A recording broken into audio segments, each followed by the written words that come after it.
Georgia with a come-from-behind win in the Chick-fil-A Peach Bowl. Matt, I watch a lot of sports, generally speaking. Georgia escaping with a 24-21 win over Cincinnati, a game where they didn't even run for 100 yards.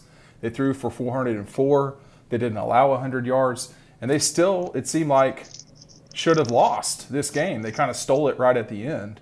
And you get credit for that. It was an amazing comeback for Georgia. Jack Posnezny with the kicks. Sorry about that. And I'm kind of speechless. It was a very boring game, and then it became a thriller at the end. Lots of missed opportunities for Georgia's offense, but the defense was outstanding in the second half. They gave up the opening touchdown run to start the second half, but after that, they really hunkered down, and they created havoc, a word that we always hear from Dan Lanning, Kirby Smart. Adam Anderson, 2 sacks. Azeez Ojulari, 3 sacks, including the fumble that changed the game and got Georgia back into it. They scored a touchdown with the Zamir White run to cut it to 3 or 4, missed the 2-point there. But the defense, I thought, played outstanding. Tyreek Stevenson might have been the play of the game with the pass breakup there. They catch that ball, the game's over. Timely, clutch play from not only the kicker, but with Georgia's defense too. And again, you have to give credit to JT Daniels leading Georgia down for the game-winning drive as well. He threw the ball a lot. We looked at how many yards he had. It didn't feel like it. 404. He threw it around and made some really nice throws when it mattered most. So Cincinnati's a good team. They're a really good team. They gave Georgia a fight. They gave Georgia everything they had. It just wasn't enough when we saw the talent and the depth differences in the two teams, especially in the second half. Well, this is about, we covered Georgia, but we the whole time have been saying that this is a legitimate Cincinnati team. No, they don't belong in the playoff, but they belonged here. And, they're a good team. Should they be in a top 10 at the end of the season? Maybe, everybody behind them's losing. You can't, but Coastal Carolina playing this game would have been a joke. So I do want to go through the final scenario here, which is that Kirby Smart calls a timeout, Matt, which I thought was interesting at the time. Curious, I said, "What's he doing?" As it turns out, it made sense. At the end of the day, he saved about a minute right there. So I agreed with it when it happened. I mean, I'm looking there. I'm like, yeah, you saved at least 40 seconds because it was a run or it was a pass, but the clock was going to run. You had to call a timeout, work with your 2 remaining timeouts, end up working for them. Yeah, I mean, it was 4th and 3. They don't go for it. He said after the game maybe we should have gone for it. So here comes Cincinnati, 1st and 10, 5 yards, and then 7 yards. The game that should have been over. Yeah. I mean, timeout, Georgia 150-47. Here comes Cincinnati, a ball that after the timeout was before the timeout was a 1-yard loss. 2nd and 11. They get a 9-yard completion, timeout from Georgia, 3rd and 2. That's when they took the deep shot. It didn't happen. So here's Georgia with 1:31 left on the clock, Matt. Here's a ball, 15 yards to George, 4 to Kenny, 10 to Kenny, 11 to Kenny. Another pass then to Fitzpatrick. Cincinnati calls a timeout with 15 seconds. I don't know if they had to call a timeout, but they had a guy injured. Then incomplete. Here comes Podnesley for a 53-yarder that he freaking stroked. There was no question he made it as soon as he kicked it. Yeah, he boomed it. I didn't know from where I was sitting if it was going in or not. It obviously did, but I mean, one of the bigger kicks in Georgia history, at least the past few years that we've seen. I mean, that was clutch. The game on the line, 54-yarder. That's not easy. That's not chip shot. And he drilled it. He's been great all year.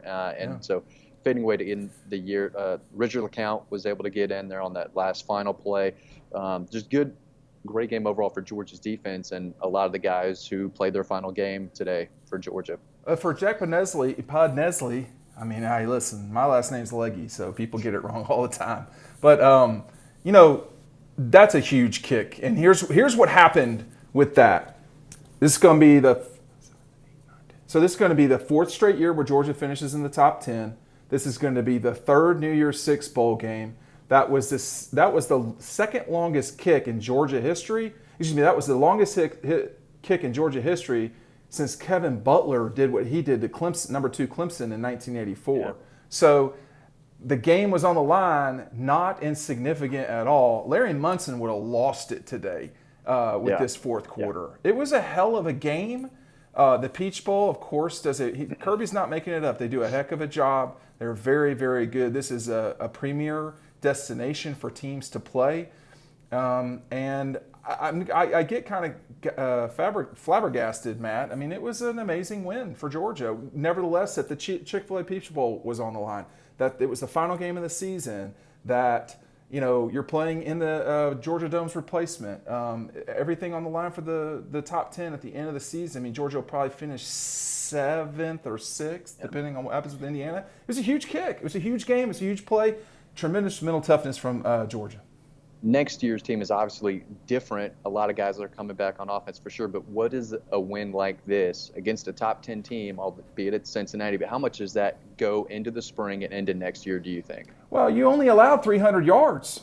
Yeah. I mean, Richard really didn't play a lot, did he? Just one play. Yeah. I mean, what play was that? The last play? The final play when they had to go 98 yards in 3 seconds. What a career ender. Yeah. Yeah, I mean, and here comes Aziz off the edge. He was almost unstoppable today. You see Jordan Davis was Devonta Wyatt, a guy who continues to be overlooked by If you get Devonta Wyatt and Jordan back, which is my suspicion that they will come back, both of them, it's gonna be tough. I mean, 99 yards of rushing for UC, and that one run was an 85. It was a 80-yarder. Yeah, I think 75. I think it came from the 25. And that counts. But yeah. Again, I said this to you when it happened: is if Monty Rice is in there, does that happen? We don't know. That was a 79-yard run, Matt. I mean, that's 80% of their yards right there. Yeah. And it was a great call for what Georgia was in there, too, because that hole was kind of wide open. 3 guys had bad angles, and kid made a play, took it to the house. But since then, they couldn't do anything. Yeah, I mean, the other thing here is, Georgia scores 14 unanswered points on 4 scores. I mean, it's kind of like it was really tough. It was like when you're at the blackjack table and you keep telling them, hey, I need, or the dealer's got to keep going till he busts. And, UC goes up 21-10. At the beginning of the second half. Georgia doesn't score until the fourth quarter with Zamir on a 9-yard run. Then Jack, 2 in a row. The 32-yarder, the 37-yarder, the 53-yarder, they all matter when you essentially win by 1.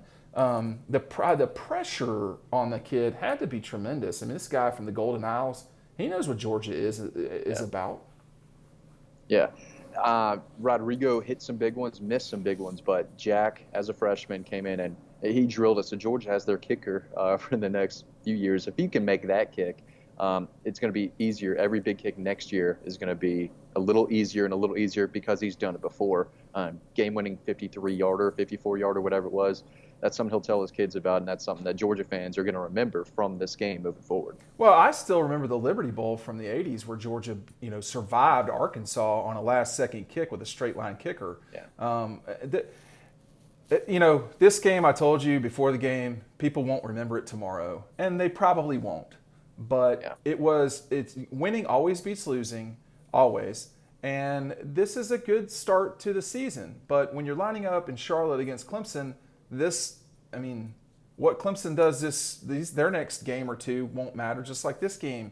I mean, this is going to be 9 months from then at the point. So I do think, I do want to touch on, and I'll talk about this in Leggy's thoughts again as well, is, the officiating was curious at times. Cincinnati is one of the most penalized teams in the country, and they earned that today. But I don't know. I think these bowl games, I've never seen Mark Richt as mad as I saw him in a bowl game against a Big 12 referee. I thought he was going to fight him. Kirby wasn't in that situation today, but these bowl games make for such odd things, I guess you could say. This was strange officiating to me. I think you're right. Whether it was a spotting issue or a late hit type of stuff, a lot of questionable calls and some that I completely didn't agree with at all. But That's what you get. I mean, the officiating gets kind of worse and worse each year. I feel like we've seen that. Hopefully next year, but this whole year, including tonight, was pretty bad. And this is the ACC's number one crew. That's the thing to remember here is they couldn't call the 2 playoff games, and they probably will not be able to call, if Clemson wins, the national championship game. So, this was the same crew that called Georgia Notre Dame. I thought that was a clean game. I'm not, it's a tough job, but, we all have tough jobs. So you got to get it right when you got to get it right. Especially when you review it. Yeah, that was the part that was curious to me. I didn't like the slide personal foul. I mean, I don't know what Lewis is supposed to do there, honestly. I thought that was a tough call. So, what do you make of JT Daniels' play today? To review for everyone watching, listening, it was 27 of 39 with a pick. He was not great at the start of the game. No, the interception in the red zone, have to put that in there because that's a big deal. Interceptions are bad, but when you do it on the, when you're about to score a touchdown, that's even worse. He also had a lost fumble. Yeah. That was in the red zone too, but he made some really nice throws, but he underthrew Arian Smith a couple times. He overthrew a couple guys deep. He didn't connect on those deep passes except for 1 or 2. They definitely took their shots, but he also made some plays. The 4th down right before he fumbled was a great play. It just seemed like they couldn't take advantage of momentum swinging plays. They had the big diving catch by Pickens. Zamir bounces off like 5 tackles, and then the next play is the interception in the red zone. So they did shoot themselves in the foot quite a bit today, but again, the numbers don't lie. He threw the ball all over the place, and when it mattered the most, final drive to get into field goal range, he got him there. I talk too much during these, but I do want to say we're not hot take guy. I mean, just because you start not great at a game doesn't mean you're not allowed to play well at the end of the day. This was not his best game, and he went for 27 of 39 with a pick for 404 yards and led the game-winning drive. I mean, I think my position has been that he should come back not only to better himself, but to position himself for being a top 50 pick next year. Yeah. That is unlikely this year, although I'm not a GM. I don't know these things. But when you're playing bad, bad is strong. When you don't have your stuff, and Georgia's offense didn't have their stuff today, I mean, they only scored 22 points today, Dylan. George Pickens had his stuff. Darnell Washington had his stuff. But they didn't have a run game, JT Daniels was not spectacular in missed throws, and they still won. But, again, the offense only put up 22 points. That has to change. They're not going to beat Clemson scoring 22 points. Yeah, we shouldn't over-concentrate on the Clemson game. Clemson's going to be different next year, too. So, Georgia with 449 yards of total offense. 309 for Cincinnati. I mean, you talk about that bad punt from Camarda. There were reasons why Cincinnati was in position to win this game, and it was a mixture of they played well and are good, and Georgia not doing what it needed to do in particular moments. The interception in the end zone and the punt. I mean, the punt off the side of the foot for 4 yards. I mean, that's not going to cut it. That's brutal. It's not going to cut it. And, Jake Camarda, I get it, but he's got to be more consistent, man. I mean, you're talking about making a run at the national championship. Your specialists need to perform, and he's got to perform. This is enough now. We've seen the shank against Texas. I believe it was a shank or the knee. I can't remember. That was the knee. Okay. The Notre Dame's ball at the side of the foot that sets Notre Dame up at midfield to try to win the game, and then this today. In the grand scheme of things, he's actually a very good punter, but it's got to happen in big moments. And, he did lace into one that I remember. I just don't recall which one was it. One was a 50. I think he had 2 50-yard punts, man. It's just got to be. They punted a lot today. It's the consistency has got to get better. The consistency. He'll throw a couple stinkers in there every once in a while, but for the most part, he is booming. But I guess what I'm trying to say is have the stinkers against Vanderbilt. If you can choose. I know it's easier said than done for sure. Yeah. Matt. It seems like he gives a stinker when they're not playing well too, which it's like another domino that's already falling. It seems like that when it happens. It's a team sport. I mean, it's a tough thing. All right, so you win the Peach Bowl. That means you've gotten the peach, sugar, and rose. in the last 4 years. The only thing that this program is missing is a national championship. We can talk about this ad nauseum. Oklahoma and Georgia certainly at the end of these seasons have looked very good. They are going to be two teams that people talk about. Alabama's not going anywhere, and I would imagine the same thing will be said about Clemson. Notre Dame's got some shifts, the Gators for sure, but even Notre Dame and Clemson have some adjusting to do for sure, Matt. Yeah. But this sets you up, if you want to call it that, for a spring where you're going to be talked about a lot as a top 5 team. Yeah. They beat a top 10 team today. I don't care what the name of the school is. Yeah. That was a good team that Georgia beat today, and double-digit. They were down double digits at one point, fought through, came back for the win in the second half. Good win for the program. There's no doubt. They've had 4 games against top 10 teams or 2-2. So not what you want at Georgia. You want to be 3-1 or 4-0. But this was not the team that was going to win the national championship. And for all the criticism, look, Kirby Smart doesn't walk on water. He deserves criticism. This was a tricky game, but they fought through. And, dude, when you're playing out there, you're just not going to play. There are times when you're not going to play well. And I don't know if Georgia played well this whole year, with the exception maybe of the Carolina or Missouri game. Auburn. Yeah. I mean, you're just not going to do it every game. It doesn't happen. So you need your level below best to be pretty good, and it looks like it's going to be pretty good for Georgia. They'll probably finish 7th or 8th. Yeah, not the year they wanted this year, losing 2 games, but they do have the pieces, especially on offense, coming back to have a really good year next year. How many times do teams start 3 guys at quarterback and have top 10 years? Yeah. I mean, that's the type of year that Georgia's had. So this has not been what they wanted on a lot of different levels. But today was a legitimately, nasty win for Georgia, a great come-from-behind fourth-quarter win. This, people won't realize this now, but this will go down in the history books as a big deal win because it's a Peach Bowl win and it's against a top 10 team that was undefeated. That could have probably would not have Matt stupidly claimed the national championship, but they could have made that case. Right. I'm just glad the game was indoors. So that was great.